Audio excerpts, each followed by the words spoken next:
ဘောမှာဘာငါထက်ပြောပြမယ်မဘာငယ်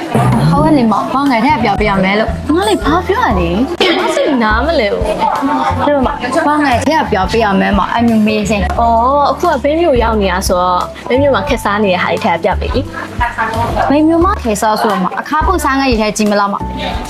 ပြောရလဲမလေး မပေါ်လာလေ မင်းတို့ဘယ်မျိုးမဆိုရလေးမအခေါင်လေးကရောက်ရောမအခေါင်ထဲကြည့်မလားလို့ မလေးပြပြပြောပါလားယင် ဒီလိုမျိုးမှာညီမလေးတို့ရဲ့ဘယ်မျိုးမဆိုရလေဘယ်တူးလေးအခေါင်ဆွေးလို့တအားကြိုက်ရမှာဒါဘယ်တူးရဲ့တအားကြိုက်တဲ့အခေါင်ဆွေးထက်ပြောပြရမလားမအမျိုးမေး ဩ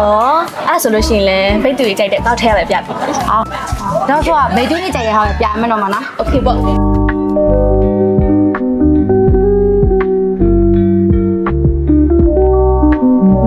အော်ဒါနဲ့လေညီမလေးကောင်းစိတ်ဆိုင်ရလေတခြားဆိုင်ခွဲတွေလည်းရှိသေးလားယင် ဟောမင်းတို့ကောင်းရဆိုင်လာမှာဘယ်မျိုးမဆောက်ကပါ3ဆိုင်လောက်စီရမှာဒါဆိုင်ခွဲ3ဆိုင်ရကြတော့အမတေဆိုင်ရောအမတေနေတဲ့ဘူချလာမကြီးစစ်ဆိုင်ငယ်စီကြီးမရှိရမှာအဲ့မှာနေရကြတော့မနေဒီပတီလာတွင်ဆိုင်ငယ်စီကြီးမြေမျိုးမှာအခုမော်ဝဲနေဆိုင်မှာဆိုင်နေကြတော့လေနောက်ပြီးတော့ဆိုင်3ကြော်တော့အမကူကော်ကြီး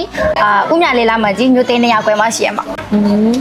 ဒါဆိုလို့ရှိရင်လည်းနောက်ဆိုလို့ရှိရင်လည်းဒီမှာပဲလာဝဲတော့မယ်လीနော် ဟုတ်ပါခုတော့ပြီးစင်းကထဲပြရမယ်နော်မနော် โอเคပါ